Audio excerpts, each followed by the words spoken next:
আম্মা জান আয়েশা সিদ্দিকা রাদিয়াল্লাহু তাআলা আনহা বলেন, আমি যখন খোঁজাখুঁজি করে বিশ্ব নবীকে না পাইলাম, দৌড়ে চলে গেলাম জান্নাতুল বাকিতে। সেখানে গিয়ে দেখি বিশ্ব নবী তার উম্মতদের জন্য কান্নাকাটি করতেছে। ইন তু'যিবহুম ফাইন্নাহুম ইবাদুক ওয়া ইন তাগফির লাহুম ফাইন্নাকা আনতাল আজিজুল হাকীম। আল্লাহ নবী সাহাবায়ে কেরামদের জন্য দোয়া করতেছেন, হে মালিক, আপনি যদি আমার এই গুনাহগার উম্মতদেরকে শাস্তি দেন তাহলে সেটাও দিতে পারেন, আর যদি আপনি শাস্তি না দিয়ে আমার এই গুনাহগার উম্মতগুলিকে মাফ করে দেন তাহলে তো আপনার কোনো ক্ষতি। আপনি যদি এই উম্মতদেরকে মাফ করে দেন তাহলে আপনি তো ক্ষমাশীল পরম দয়ালু। সুতরাং আপনি আমার এই গুনাহগার উম্মতগুলিকে মাফ করে জান্নাতবাসী করে দেন। সুবহানাল্লাহ। বিশ্বনবী এত দয়া ছিল, এত মায়া ছিল এই উম্মতের জন্য।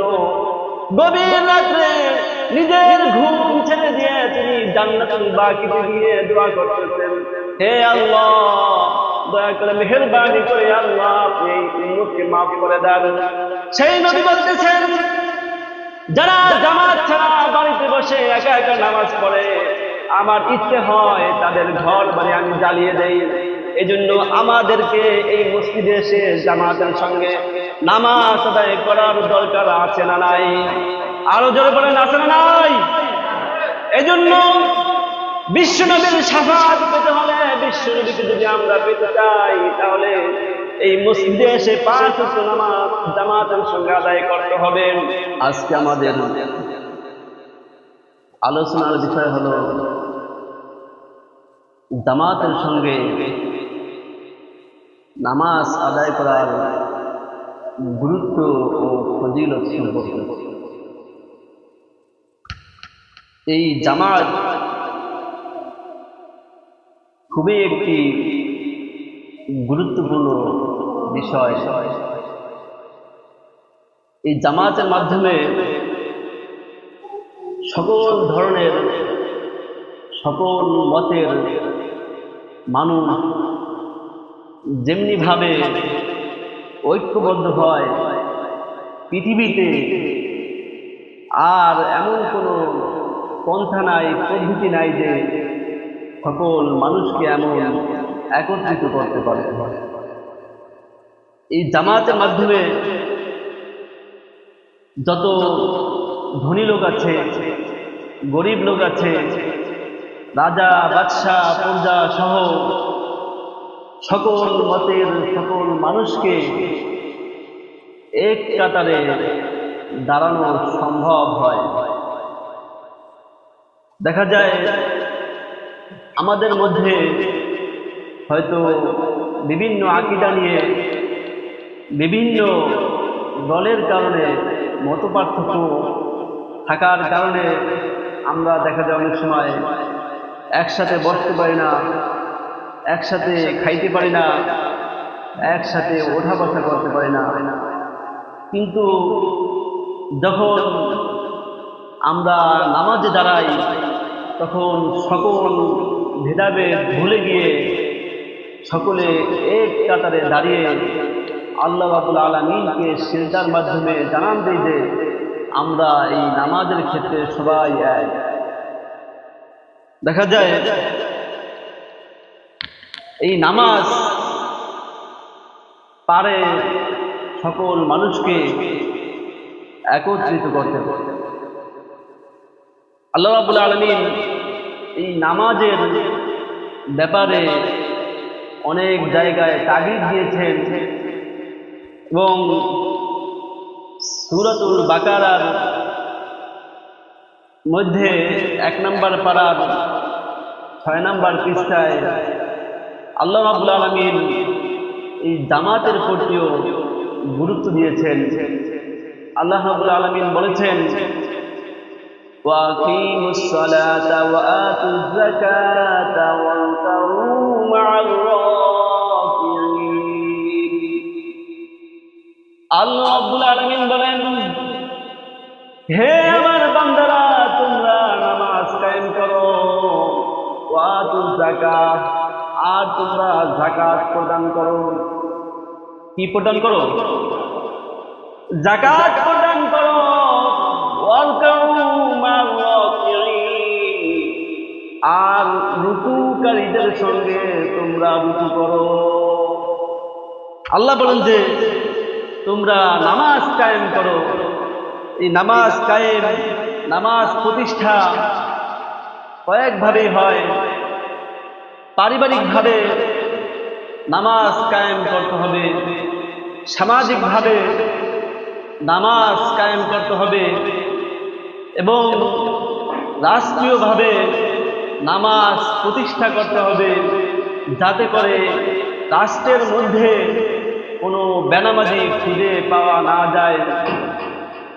আর আল্লাহ রাব্বুল আলামিন তারপর বলেন ওয়াতুজ যাকাত, আর যাকাত প্রদান করো। তারপর বলেন ওয়ারকাউ মা'র রাকিঈন, আর রুকুকারীদের সাথে রুকু করো। এই আয়াত থেকে অনেকে ব্যাখ্যা করেছেন যে এই রুকুকারীদের সঙ্গে রুকু করো মানে হচ্ছে তোমরা জামাতের সঙ্গে একত্রে নামাজ আদায় করো। এই আয়াত থেকে অনেকে দলিল বের করে। কেউ কেউ বলেন যে জামাতের সঙ্গে নামাজ আদায় করা হলো ফরজ। কি? জামাতের সঙ্গে নামাজ আদায় করা কি? ফরজ। আবার কেউ কেউ বলেন যে এই জামাতের সঙ্গে নামাজ আদায় করা ওয়াজিব। কি? ওয়াজিব। আর আমাদের মাযহাব অনুসারে এই জামাতের সঙ্গে নামাজ আদায় করা হলো সুন্নতে মুআক্কাদা। নবী করিম সাল্লাল্লাহু আলাইহি ওয়াসাল্লাম তার হাদিসের মধ্যে অনেক জায়গায় এই জামাতের গুরুত্ব দিয়েছেন। নবী করিম সাল্লাল্লাহু আলাইহি ওয়াসাল্লাম বলেন, তিনটি ইবাদতের ফজিলত যদি তোমরা জানতে, তাহলে একে অপরের সঙ্গে তোমরা যুদ্ধে লিপ্ত হয়ে যাইতে। এই তিনটি আমলের মধ্যে এক নাম্বার আমল হলো আযান দেওয়া, দুই নাম্বার আমল হলো দ্বিপ্রহরের সময় নামাজ পড়া, অর্থাৎ যোহরের নামাজ পড়া, আর তিন নাম্বার হলো প্রথম সারিতে গিয়ে জামাতের সঙ্গে নামাজ আদায় করা। তোমরা যদি এই তিনটি আমলের ফজিলত জানতে, গুরুত্ব জানতে, তাহলে কে কার আগে এই আমলটি করবে সেই জন্য তোমরা একে অন্যের সঙ্গে লড়াইয়ে লিপ্ত হয়ে যাইতে। সুবহানাল্লাহ। নবী বলেন যে তোমরা এই জামাতের সঙ্গে প্রথম সারিতে নামাজ পড়ার যে কি ফজিলত, কেমন সওয়াব, এটা যদি জানতে, তাহলে কে কার আগে গিয়ে প্রথম সারিতে নামাজ পড়বে সেই জন্য তোমরা একে অন্যের সঙ্গে যুদ্ধে লিপ্ত হয়ে যাইতে। মানুষ যুদ্ধ করে কি সাধারণ জিনিস নিয়ে? কখনো কেউ এই মারামারি, কাটাকাটি, এই সমস্ত যুদ্ধ করতে চায় না। এই যুদ্ধ মানুষ করে বিশাল স্বার্থের জন্য, অথবা কেউ যদি আক্রমণ করে তাহলে সেই আক্রমণ ঠেকানোর জন্য বাধ্য হয়ে যুদ্ধে একে অন্যের সঙ্গে লিপ্ত হয়।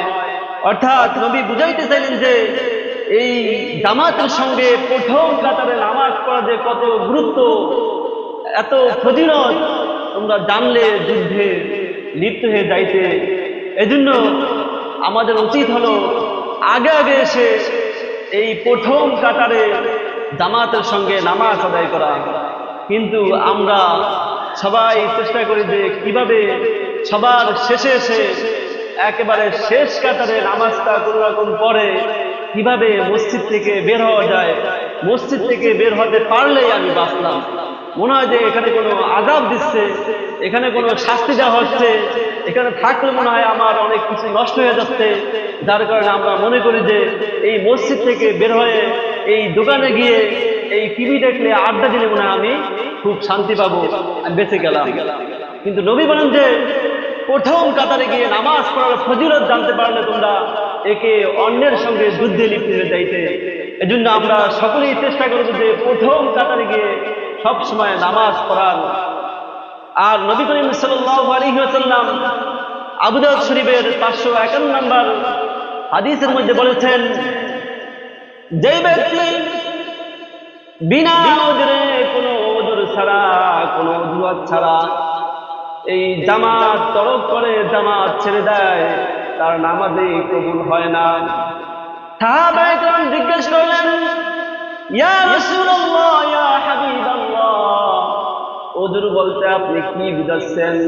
তখন আল্লাহর নবী বিশ্ব নবী বললেন, ওজর বলতে আমি বুঝাচ্ছি এমন অসুস্থ যার কারণে সে স্বাভাবিকভাবে হাঁটাচলা করতে পারে না। এবং ওজর বলতে আমি বুঝাচ্ছি ভয় ভীতি, এরকম ভয় ভীতি এবং অসুস্থ ছাড়া কেউ যদি নামাজ বাড়িতে একা একা পড়ে তাহলে তার নামাজই কবুল হয় না। নবী বলেন যে কেউ যদি ওজর ছাড়া নামাজ পড়ে একা একা তাহলে তার নামাজই কবুল হয় না। দেখা যায় এই অসুস্থ, আমাদের একটু মাথা ব্যথা হলো, আমাদের একটু পেট ব্যথা হলো, সামান্য একটু জ্বর আসলো, নবী এই ওজর বুঝান নাই। নবী বুঝেছেন যে এমন অসুস্থ হয়েছে, এমন জ্বর হয়েছে যে সে হাঁটাচলা করতে কষ্ট পায়, সে মসজিদে আসতে তার সমস্যা হয়, এরকম। আর ভয় ভীতি বলতে নবী করিম সাল্লাল্লাহু আলাইহি ওয়াসাল্লাম বুঝিয়েছেন যদি কেউ মসজিদে আসে তাহলে হয়তো তাকে কোনো শত্রু আক্রমণ করতে পারে, অথবা এই রাস্তা দিয়ে যদি সে মসজিদে আসে তাহলে তাকে বাঘ অথবা সিংহ তাকে আক্রমণ করতে পারে। তারপরে এমন ঝড় তুফান যদি এই মসজিদে আসে তাহলে হয়তো সেই ঝড় তুফানের কারণে তার বড় কোনো ক্ষতি হইতে পারে। এরকম যদি কোনো ভয়ের আশঙ্কা থাকে তাহলে সে বাড়িতে বসে নামাজ পড়তে পারবে। কিন্তু এরকম কঠিন অসুস্থ, এরকম কঠিন কোনো বিপদ ছাড়া কেউ যদি বাড়িতে বা কোথাও একা একা নামাজ পড়ে তাহলে নবী বলেন যে তার নামাজই কবুল হয় না। এজন্য আমরা এই জামাতকে বেশি গুরুত্ব দিব, সবসময় এই জামাতে এসে নামাজ পড়ার চেষ্টা করতে হবে। আর নবী করিম সাল্লাল্লাহু আলাইহি ওয়াসাল্লাম সব সময় এই উম্মতকে বাঁচানোর চেষ্টা করেছেন, এই উম্মতকে রক্ষা করার চেষ্টা করেছেন। সেই নবী এই বেনামাজি যারা জামাতের সঙ্গে নামাজ পড়ে না তাদের সম্পর্কে বলেন, যে ব্যক্তি বাড়িতে বসে একা একা নামাজ পড়ে কিন্তু জামাতে শরীক হয় না, আমার ইচ্ছা হয় কিছু যুবকদেরকে আমি অর্ডার দেই, নির্দেশ করি তোমরা লাকড়ি সংগ্রহ করো, তারপরে আমি লাকড়ি সংগ্রহ করে এই সমস্ত জামাত তরককারী ব্যক্তির ঘর বাড়ি জ্বালিয়ে দেই। নাউজুবিল্লাহ। নবী বলেন যে যারা জামাত ছাড়া একা একা নামাজ পড়ে আমার ইচ্ছে হয় আমি কিছু যুবকদেরকে বলি যে তোমরা লাকড়ি সংগ্রহ করো, তারপরে আমি লাকড়ি সংগ্রহ করে তাদের ঘর বাড়ি জ্বালিয়ে দেই। যদি সেই ঘরে শিশু এবং নারীরা না থাকতো তাহলে আমি এই সমস্ত লোকদের ঘর বাড়ি আমি জ্বালিয়ে দিতাম। এর দ্বারা বোঝা যায় যে এই জামাতে নামাজ পড়ার কত গুরুত্ব। অথচ নবী করিম সাল্লাল্লাহু আলাইহি ওয়াসাল্লাম সারাটি জীবন 23টি বছর এই উম্মতকে রক্ষা করার জন্য নিজে মার খেয়েছেন, তায়েফের ময়দানে রক্ত জড়িয়েছেন, উহুদের ময়দানে রক্ত জড়িয়েছেন, আবু জাহেল উতবা সাহেবাদের হাতে নির্যাতিত হয়েছেন। সেই নবী করিম সাল্লাল্লাহু আলাইহি ওয়াসাল্লাম বলেন যে তাদের ঘর বাড়ি জ্বালিয়ে দেই। এমনকি তিনি যখন ঘুমাতেন তখন ঠান্ডা মাথায় ঘুমাতে পারতেন না, বারবার উঠে যাইতেন এই উম্মতের চিন্তায়। একদিন আম্মা জান আয়েশা সিদ্দিকা রাদিয়াল্লাহু তাআলা আনহু বলেন, আমি আর বিশ্বনবী এক বিছানায় রাত্রি যাপন করতেছিলাম। হঠাৎ আমার ঘুম ভেঙে গেল। হঠাৎ ঘুম ভেঙে যাওয়ার পরে বিশ্বনবীকে আমি খোঁজাখুঁজি করলাম, কিন্তু না পেয়ে আমি ঘুম ভেঙে আমি বাড়ির আশেপাশে খোঁজাখুঁজি করলাম। তারপরে যখন কোথাও পেলাম না, আমি দৌড়ে চলে গেলাম জান্নাতুল বাকিতে। জান্নাতুল বাকি হচ্ছে মদিনার কবরস্থান। কোন জায়গার কবরস্থান? মদিনার। আম্মা জান আয়েশা সিদ্দিকা রাদিয়াল্লাহু তাআলা আনহা বলেন, আমি যখন খোঁজাখুঁজি করে বিশ্বনবীকে না পাইলাম, দৌড়ে চলে গেলাম জান্নাতুল বাকিতে। সেখানে গিয়ে দেখি বিশ্বনবী তার উম্মতদের জন্য কান্নাকাটি করতেছে। ইন তুআযিবহুম ফাইন্নাহুম ইবাদুক ওয়া ইন তাগফির লাহুম ফাইন্নাকা আনতাল আজিজুল হাকীম। আল্লাহর নবী সাহাবায়ে কেরামদের জন্য দোয়া করতেছেন, হে মালিক, আপনি যদি আমার এই গুনাহগার উম্মতদেরকে শাস্তি দেন তাহলে সেটিও দিতে পারেন, আর যদি আপনি শাস্তি না দিয়ে আমার এই গুনাহগার উম্মতগুলিকে মাফ করে দেন তাহলে তো আপনার কোনো ক্ষতি নাই, আপনার তো কোনো লাভ নাই। আপনি যদি এই উম্মতদেরকে মাফ করে দেন তাহলে আপনি তো ক্ষমাশীল, পরম দয়ালু। সুতরাং আপনি আমার এই গুনাহগার উম্মতগুলিকে মাফ করে জান্নাতবাসী করে দেন। সুবহানাল্লাহ। বিশ্বনবী এত দয়া ছিল, এত মায়া ছিল এই উম্মতের জন্য। গভীর রাত্রে নিজের ঘুম ছেড়ে দিয়ে তিনি জান্নাতুল বাকিতে গিয়ে দোয়া করতেছেন, হে আল্লাহ, দয়া করে মেহেরবানি করে আল্লাহ আপনি এই উম্মতকে মাফ করে দেন। সেই নবী বলতেছেন, যারা জামাত ছাড়া বাড়িতে বসে একা একা নামাজ পড়ে, আমার ইচ্ছে হয় তাদের ঘর বাড়ি আমি জ্বালিয়ে দেই। এজন্য আমাদেরকে এই মসজিদে এসে জামাতের সঙ্গে নামাজ আদায় করার দরকার আছে না নাই? আরো জোরে বলেন, আছে না নাই? এজন্য বিশ্বনবীর শাফাত পেতে হলে, বিশ্বনবীকে যদি আমরা পেতে চাই তাহলে এই মসজিদে এসে 5 ওয়াক্ত নামাজ জামাতের সঙ্গে আদায় করতে হবে।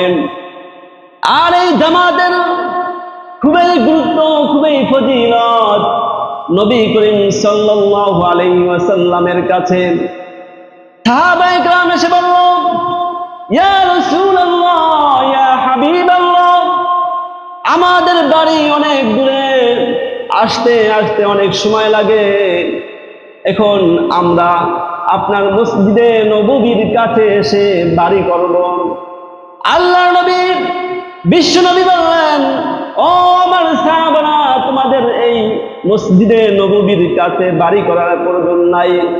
তোমরা যখন মসজিদে জামাতের সঙ্গে নামাজ আদায় করার জন্য যখন বাড়ির থেকে রওনা দিবা, তখন তোমাদের প্রত্যেকটি কদমের বিনিময়ে আল্লাহ রাব্বুল আলামিন তোমাদের আমল নামায় একটি করে নেকি দান করে দিবেন। জোরে বলি সুবহানাল্লাহ। আর তোমাদের আমলের মধ্যে যে সমস্ত পাপ হয়েছে, গুনাহ হয়েছে, তোমাদের প্রত্যেকটি কদমের বিনিময়ে আল্লাহ রাব্বুল আলামিন তোমাদের একটি করে গুনাহ সমূহ মাফ করে দিবেন।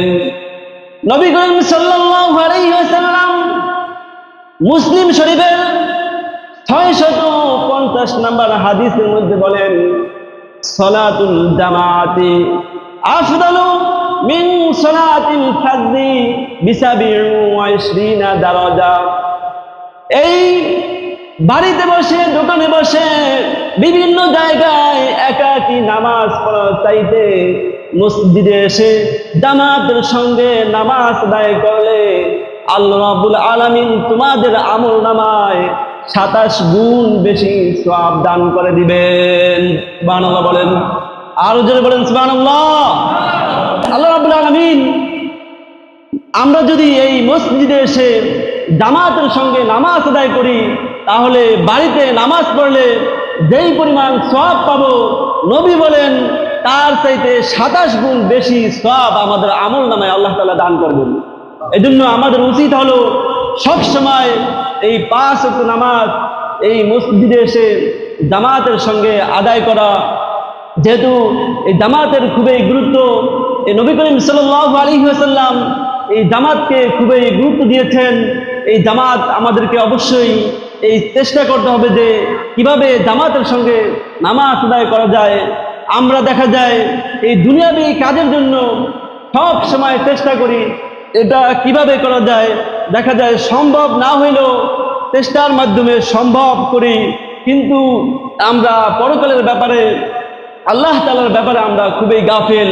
দেখা যায় আমরা একটু চেষ্টা করলে আমরা মসজিদে এসে জামাতের সঙ্গে নামাজ আদায় করতে পারি, কিন্তু আমরা কোনো চেষ্টাই করি না। এই জন্য আমাদের চেষ্টা থাকতে হবে, চেষ্টা করলে আমরা জামাতের সঙ্গে নামাজ আদায় করতে পারবো। এই জন্য আমরা সকলেই সব সময় চেষ্টা করব এই মসজিদে এসে জামাতের সঙ্গে নামাজ আদায় করার।